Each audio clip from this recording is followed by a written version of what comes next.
You ready for this? Ow! Hit it. Riemann Sums. Riemann Sums. Riemann Sums. Yeah! So I'm LRAM, left rectangular approximation method. To approximate the area between a function, f of x, and the x-axis on a to b, slice the area into vertical rectangular strips, each of width delta x. Now, the value of delta x will be given in the problem, but for now, let's just use 1. And this method is called the left rectangular approximation method because the upper left corner of each rectangle is on the curve.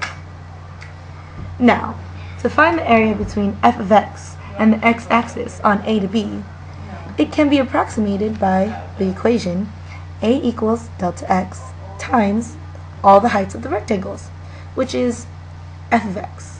So we're all pretty much finding the areas of the rectangles we made. So f of a plus f of x sub 1 plus f of x sub 2, yada yada yada, until it gets to f of x sub n. In this instance, we're using f of x sub 9. We don't use f of b because that rectangle would be outside of the graph. Note that in this case, the approximation on the left side of the y-axis is an underestimation of the area, since the area between the curve and the rectangles is left out. The right side, however, is an overestimate, since the rectangles include more than just the area below the curve. I'm RRAM, the right rectangular approximation method. Now I'm pretty much the same as LRAM, but there are a few differences.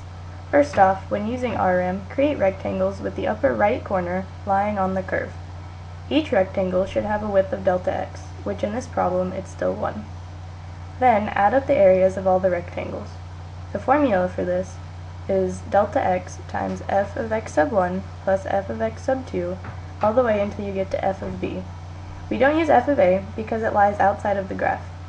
In this case, this approximation is an overestimate when x is less than 0 and an underestimate when x is greater than 0. Hi, my name is Midpoint Approximation Method, but you can just call me MRAM. Unlike LRAM and RRAM, I like using the middle, so create rectangles such that the height of each rectangle is in the middle and the midpoint of the upper width of each rectangle is on the curve. The area is represented by delta x times f of a plus x sub 1 divided by 2 plus f of x sub 1 plus x sub 2 divided by 2 plus so on and so forth until you get to f of x sub 9 plus b divided by 2. You divide by 2 to get the midpoint value between the two x values. This method is the most accurate because, as you can see, it is not exactly just an overestimate nor an underestimate throughout the graph.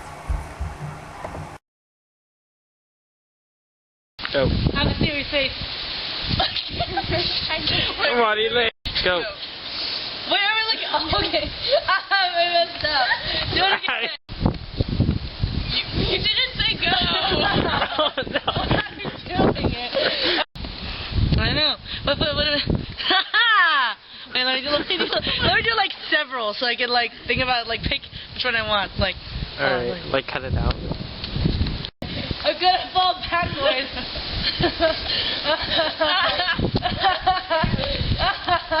much.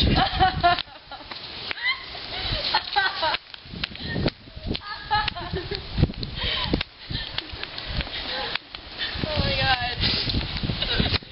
I can't What? breathe. Oh, it's Yeah, still recording. Okay, for real.